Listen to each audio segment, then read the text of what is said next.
يصلون على النبي يا أيها الذين آمنوا صلوا عليه وسلموا تسليما الصلاة والسلام عليك يا سيدي يا رسول الله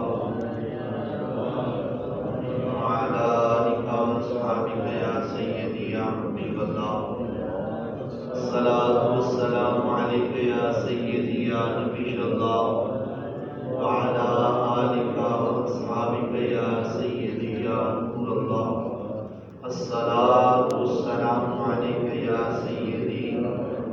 يا رحمة للعالمين وعلى آلك وأصحابك يا سيدي يا خاتم النبيين مولاي صل وسلم دائما أبدا على حبيبك خير الخلق كلهم هو الحبيب الذي ترجى شفاعته لكل حول من الأهوال مقتحم يا رب بالمصطفى بلغ مقاصدنا واغفر لنا ما مضى یا واسع الکرم. سورہ النساء سے 2 آیات بینات تلاوت کی ہیں. اللہ خالق کائنات جل وعلا ارشاد فرماتا ہے الم تر الی الذین یزکون انفسهم، اے میرے حبیب علیہ السلام کیا آپ نے ان لوگوں کی طرف نہ دیکھا جو اپنی پاکیزگی بیان کرتے ہیں. بل اللہ یزکی من یشاء، بلکہ اللہ پاکی بیان کرتا ہے، اللہ پاکیزگی عطا فرماتا ہے جسے چاہتا ہے. ولا یظلمون فتیلا، اور وہ ایک کھجور کی گٹلی کی جال کی برابر بھی ظلم نہیں کیے جاتے. انظر کیف یفترون علی اللہ الکذب، تو آپ دیکھیے کہ یہ کیسے اللہ تعالیٰ پر جھوٹا افترا باندھتے ہیں. وَكَفَى بِهِ اسما مبینا، اور ان کو یہی کھلا گناہ ہی کافی ہے. اس آیت پاک میں نبی پاک صلی اللہ علیہ وآلہ وسلم کو ان اہل یہود کے بارے میں فرمایا گیا کہ جو ستائش اور قابل تعریف کام خود نہ کر کے اپنی پاکیزگی خود بیان کیا کرتے تھے، یہاں تک کہ انہوں نے کہہ دیا کہ نحن ابناء اللہ و احباؤہ، کہ ہم اللہ تعالیٰ کے بیٹے ہیں اور ہم اللہ تعالیٰ کے محبوب ہیں. نحن ابناء اللہ و احباؤہ، یہاں تک انہوں نے یہ کلام کیا اور یہ کہا کرتے تھے کہ ہمیں تو اللہ تعالیٰ کبھی بھی دوزخ میں نہیں ڈالے گا، اور اس لیے کہ ہم نے دنیا کے اندر اس کو مانا، لیکن شرک سے وہ پھر بھی باز نہ آئے. شرک کر کے بھی گناہ اس میں عظیم کرنے کے بعد بھی وہ اس بات کی امید رکھتے تھے کہ ہم اللہ کے پیارے ہیں. تو اللہ تبارک و تعالیٰ نے یہ آیت پاک نازل فرما کر ان کی مذمت کی اور ان کا اس الزام باطل کا اللہ تعالیٰ نے رد کیا کہ تم خود بخود اپنی تعریفیں اپنے منہ مٹھو بننے کی کوشش کر رہے ہو اور اپنی پاکیزگیاں خود بیان کر رہے ہو. فرمایا ایسا نہیں ہے جیسے تم کہہ رہے ہو. بل اللہ یزکی من یشاء، اللہ تبارک و تعالیٰ جسے چاہتا ہے تقوی اور طہارت کی دولت عطا فرماتا ہے اور اس کو تزکیہ نفس عطا فرماتا ہے. خود ستائی، خود نمائی اور خود حکائی، یہ تینوں عمل جو ہے وہ قابل مذمت ہے. خود ستائی، اپنی تعریف خود کرنا، اپنا نیکوکار ہونا لوگوں کے سامنے بیان کرنا، اپنی کرامات کا جو ہے وہ خود اظہار کرنا، یہ ہے خود ستائی، اپنی تعریف آپ کرنا. یہ عمل ایسا ہے کہ جس عمل نے شیطان کو 6 کروڑ سال اللہ تعالیٰ کی عبادت کرنے کے بعد اللہ کی بارگاہ سے دھتکار دیا تھا۔ یہ بھی وہی عمل ہے جو اللہ تعالیٰ کی بارگاہ سے اس کے دھتکارنے کا سبب بنا۔ جب اللہ رب الجلال نے اسے فرمایا کہ آدم علیہ السلام کو سجدہ کرو، تو آگے سے کہنے لگا انا خیر منہ خلقتنی من نار وخلقتہ من طین، کہ میں تو اس سے بہتر ہوں، تو نے مجھے آگ سے پیدا کیا اور اللہ تو نے تو انہیں مٹی سے پیدا کیا، اور آگ کا کام مٹی کے سامنے جھکنا نہیں ہوتا۔ بس ایک ایسی بات ترک کی اور ایک ایسا عمل کر دیا کہ جس کی وجہ سے اللہ تبارک و تعالیٰ نے اس کے 6 کروڑ سال کی عبادت اس کے منہ پہ مار دی۔ فرمایا تیری عبادت کی ضرورت نہیں ہے، لے جا ایسی عبادت اللہ تبارک و تعالیٰ کے ہاں قبول ہی نہیں ہے جس کے اندر خود نمائی ہو۔ حضرت مولانا فرید الدین عطار رحمۃ اللہ تعالیٰ علیہ نے خود ستائی اور خود اپنی تعریفیں اور اپنی پاکیزگیاں بیان کرتے ہوئے کہ کوئی بندہ جو اپنی تعریف خود کرتا ہے اس کی مذمت کرتے ہوئے آپ نے یہ بات لکھی۔ فرماتے ہیں کہ خود ستائی پیشہ شیطان بود، ہر کے خود را کم زند مرد آن بود۔ فرماتے ہیں کہ یہ خود ستائی، اپنی تعریف آپ کرنا، یہ شیطان کا پیشہ ہے، اور لوگوں میں، مردوں میں کمال درجے کا مرد مومن وہی ہے جو ہمیشہ اپنے آپ کو عاجزی کے اندر رکھے اور عاجزی پسند بھی ہو۔ اور فرماتے ہیں گفت شیطان من سے آدم بہترم تا قیامت گشت مرعون لا جرم۔ کہا کہ آدم علیہ السلام کے سامنے صرف ایک جملہ شیطان نے کہا تھا کہ میں آدم سے بہتر ہوں، تو وہ صبح قیامت تک ہمیشہ کے لیے اللہ رب الجلال کی بارگاہ سے ملعون ٹھہرا۔ اور اس کے اعمال بھی اچھے تھے، عبادتوں کا توشہ بھی تھا، لیکن ایک جملہ جب آیا منہ پر تو اللہ رب الجلال کو پسند نہ ہوا کہ تو اپنی تعریفیں خود کر رہا ہے۔ تو فرماتے ہیں از تواضع خاک مردم می شود، نور نار از سرکشی گم می شود۔ فرماتے ہیں کہ تواضع کے باعث ہی انسان مٹی بن جاتا ہے، اور آگ کا نور سرکشی کے باعث جو ہے وہ گم ہو جاتا ہے، یعنی ایک خاک سے بنا خاکی ہوا اور ایک نور سے بنا ناری ہو گیا۔ تو جو خاک سے بننے والا تھا جب وہ اللہ کی بارگاہ میں عاجزی کرتا ہے تو اللہ تعالیٰ اسے سریہ تک پہنچا دیتا ہے، اتنی بلندی عطا کر دیتا ہے۔ اور ایک جو پہلے سے ہی نور سے بنا تھا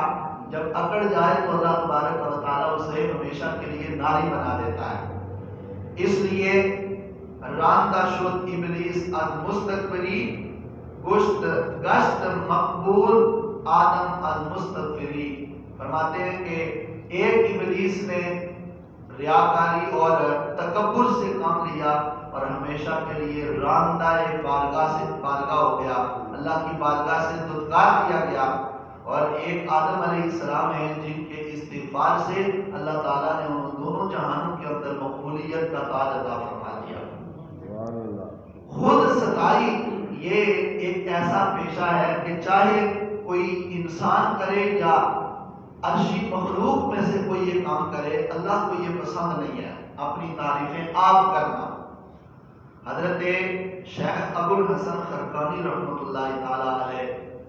آپ حضرت جنید بغدادی رحمۃ اللہ تعالیٰ علیہ کے ہم زمانہ تھے۔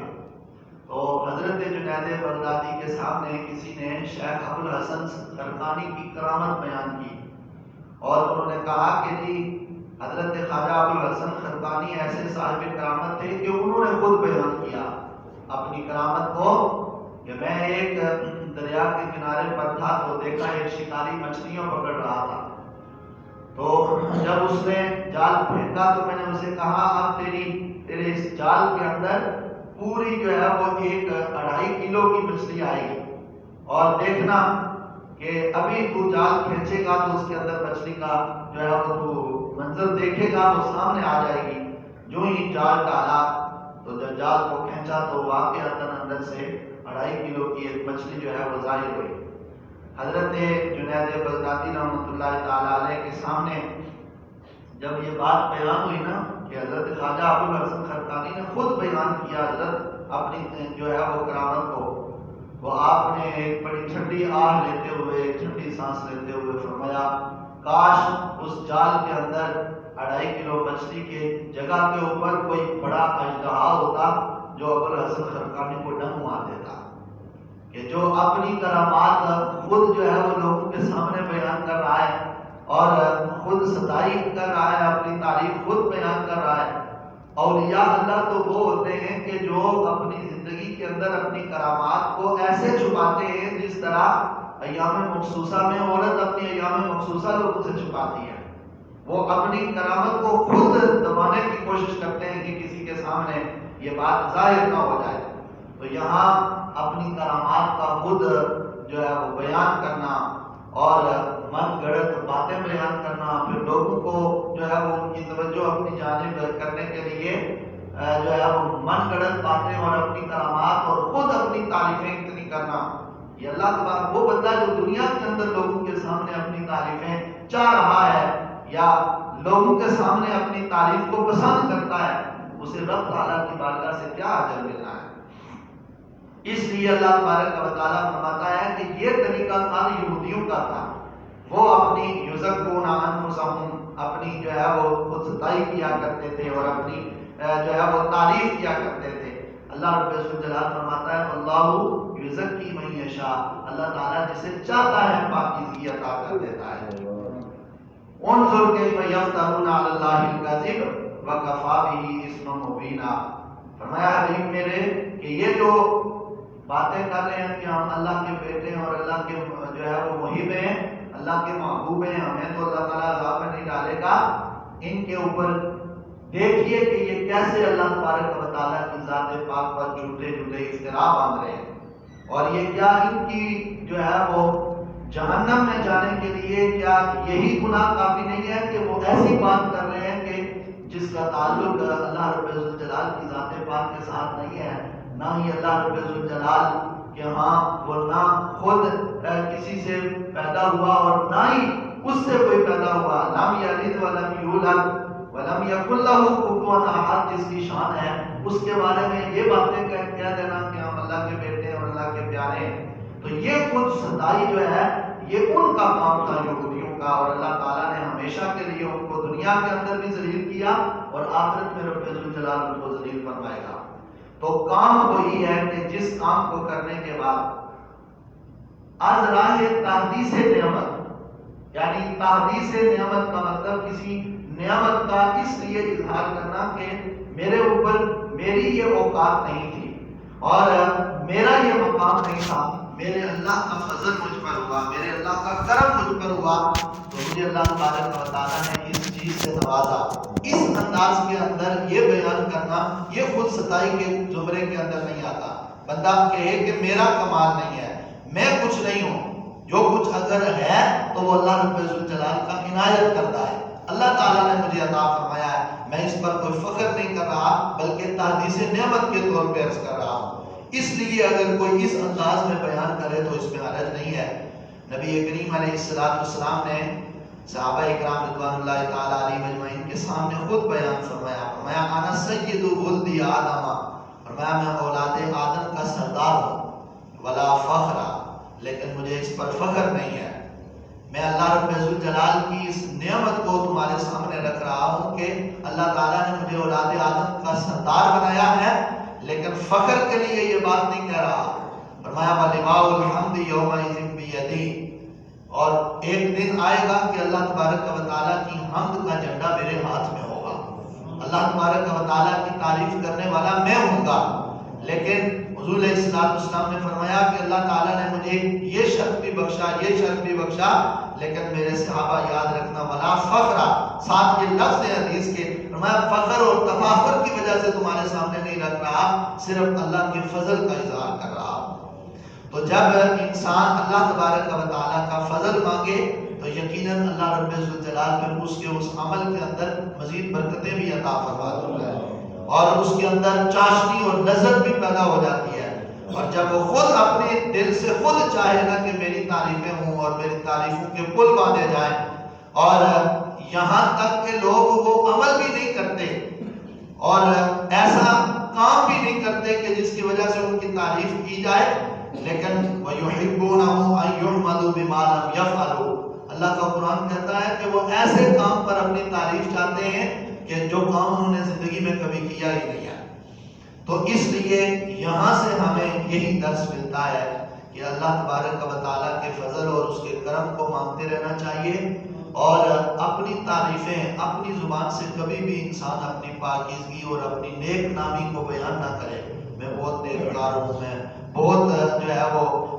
سخی ہوں اور میں بہت اللہ کی راہ میں دینے والا ہوں. یہ ساری چیزیں جو ہے انسان کو اللہ تبارک و تعالیٰ کے تقرب سے دور کر دیتی ہیں. عاجزی اور انکساری اللہ تعالیٰ کو پسند ہے. نبی علیہ السلام نے فرمایا من تواضع للہ رفعہ اللہ تعالیٰ, فرمایا جو اللہ کے سامنے عاجز بن جاتا ہے اللہ اس سے بلندیاں عطا فرماتا ہے, اللہ اس کو بلند کر دیتا ہے. تو جو تکبر کرنے والا ہوتا ہے اللہ رب الجلال اس کو ہمیشہ ذلیل و رسوا کر دیتا ہے. اللہ رب الجلال ہمیں قرآن و سنت کی سمجھ عطا فرمائے اور اس پر عمل کرنے کی توفیق عطا فرمائے.